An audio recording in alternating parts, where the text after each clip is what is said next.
अनेक निवडणुका झाल्या, पण एवढे हाल कधीच नव्हते. आतापर्यंत 23 निवडणुकांचे काम शिक्षक आणि इतर सरकारी कर्मचाऱ्यांनी केले होते. परंतु या निवडणुकीमध्ये आलेला अतिशय वाईट अनुभव आतापर्यंत कधीच आला नव्हता, असे एका शिक्षकाने प्रातिनिधिक प्रतिक्रिया देताना सर्वांना सांगितले.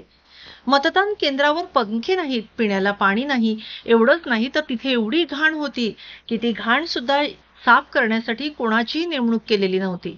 नाश्ता नाही, जेवण नाही, चहा नाही, अशा असंख्य अडचणीचा सामना करत कर्मचाऱ्यांनी काम केले. आदल्या दिवशी राहणाऱ्यांना डासांचा सामना करावा लागला. काम झाल्यानंतर 6 वाजेनंतरही 2 तास खपून कर्मचाऱ्यांनी अनेक फॉर्म भरले. फॉर्म भरल्यानंतर 8:30च्या सुमारास त्या भरलेल्या बसमध्ये कोंबून सर्व पोलिंग ऑफिसर आणि PRO हे त्या सेंटरवर गेले. मतदानानंतर ह्या मशिनी जमा करणे, विविध प्रकारचे फॉर्म भरणे आणि प्रशासकीय सोपस्कार पूर्ण करण्याच्या कामातील कमालीचा गलथानपणा आढळून आला. आतापर्यंत एवढ्या इलेक्शनमध्ये असे अनुभव आले नसल्याची प्रतिक्रिया कर्मचारी व्यक्त करीत आहेत. महिलांनाही निवडणूक साहित्य जमा करण्याच्या नावाखाली रात्री 12-1 वाजेपर्यंत थांबवून ठेवले होते.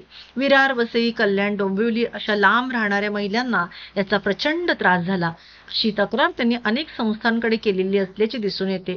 प्रचंड उकाडा असताना देखील पंखेही बंद होते.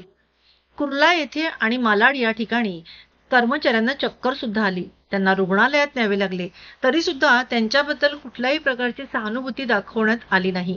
म्हणजे ते तुमचं काम आहे, ते तुम्हाला जमेल, ते तुम्हाला करावंच लागेल, अशा पद्धतीने वागणूक देण्यात आली. अतिशय वाईट वागणूक अशा पद्धतीने देण्यात येतेच कशी, अशी तक्रार सर्व PRO आणि POंची आहे. मतदान केंद्रावरच काढावी लागलेली त्यांना रात्रही मतदानाच्या आदल्या दिवशीपासून ढिसाळ व्यवस्थापनाचा फटका कर्मचाऱ्यांना बसू लागला. त्यामुळे रविवार, सोमवार, मंगळवार त्यांना तिथेच जागून काढावं लागलं, कारण प्रचंड डास, अतिशय घाण अशा परिस्थितीत राहावे लागले आणि महिलांना सुद्धा अशा प्रकारची कुठलीही सोय नव्हती. मालाड या ठिकाणी पाण्याची सोय नसल्यामुळे महिला कर्मचाऱ्यांना खूप हाल सोसावे लागले. पोलीस कर्मचारी सुद्धा बेहाल होते. सर्वच मुली पोलीस असल्यामुळे त्यांना आंघोळी न करता कामावर हजर व्हावे लागले आणि त्यांची सोय तर अतिशय वाईट पद्धतीची होती. त्यांना निदान जेवण मिळाले, तेही 5 वाजता. इतर कर्मचाऱ्यांना तेही मिळाले नाही. अशा पद्धतीचे हाल हे सर्व ठिकाणी दिसून येत होते. संपूर्ण ह्या इलेक्शनमध्ये मुंबईमध्ये ही अवस्था दिसून येत होती.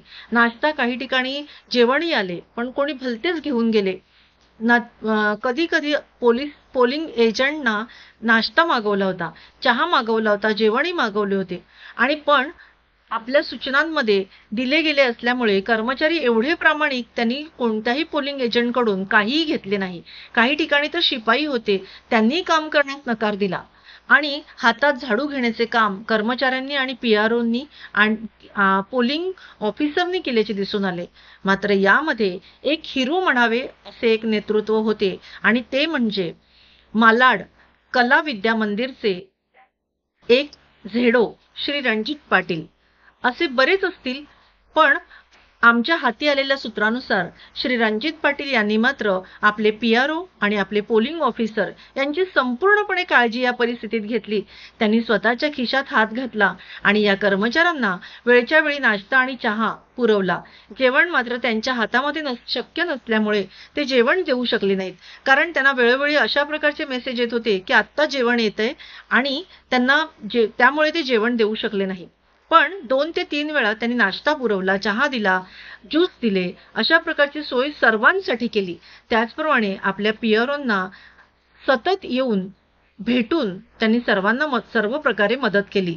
पण तिथून गेल्यानंतर मात्र CPS मध्ये गेल्यावर मशिनी जमा करायचे, जिथे सर्व साहित्य जमा करायचे, एकूण एक फॉर्म भरण्यासाठी प्रचंड मेहनत PO आणि PROंनी केलेली होती. तिथे गेल्यावर मात्र अशा पद्धतीने वाईट वागणूक दिली जात होती. कुत्र्यासारखी अगदी स्त्रियांच्या अंगावर, स्त्री दाक्षिण्य तर नाहीच, पण स्त्रियांच्या अंगावरही ते जे अधिकारी होते ते अतिशय अंगावर येत होते. एका स्त्री PROंनी आमच्याकडे एक तक्रार नोंदवली. त्या PROंनी सांगितले की त्याच रात्री मालाडच्या आस्था हॉस्पिटलमध्ये त्यांना ऍडमिट व्हायचे होते. तशी रिक्वेस्ट केली गेली, तरी जाणून बुजून त्यांनी इतर मंडळींना मुद्दाम पुढे घेऊन त्यांना मागे ठेवलं. का तर तुम्ही विचारायला आलात म्हणून आता तुम्हाला घेणार नाही, असे एका अधिकाऱ्याने तिथे सांगितले. माझे सासरे आजारी आहेत, मी नाही गेलो तर तुमची काय अवस्था? तेव्हा त्यांनी सांगितले, की तुमचे तर सासरे आहेत, पण मी स्वतः ॲडमिट होणार आहे. ते पण एवढ्या दिवसाच्या टेन्शन नंतर.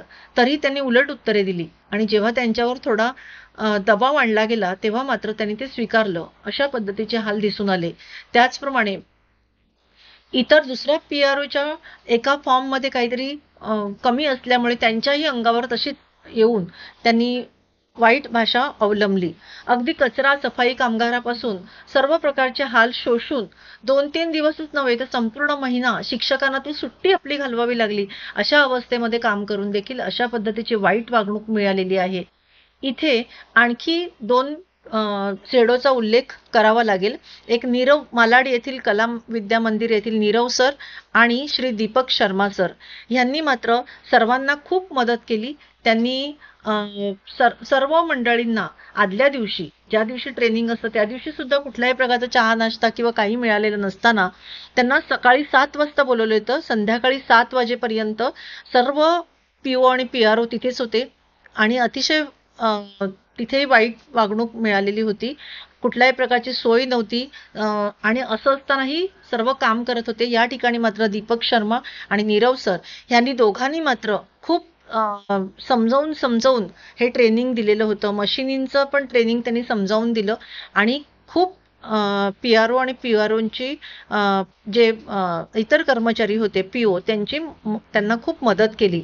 असे हे 3 सोडले तर इतर मंडळी असतील ज्यांची नोंद आमच्याकडे झालेली नाहीये, पण बाकी मात्र अनुभव अतिशय वाईट होता. म्हणजे फॅन नाहीत तर आम्ही काय करणार, जेवण नाही तर आम्ही काय करणार, अशी उत्तरं दिली जात होती.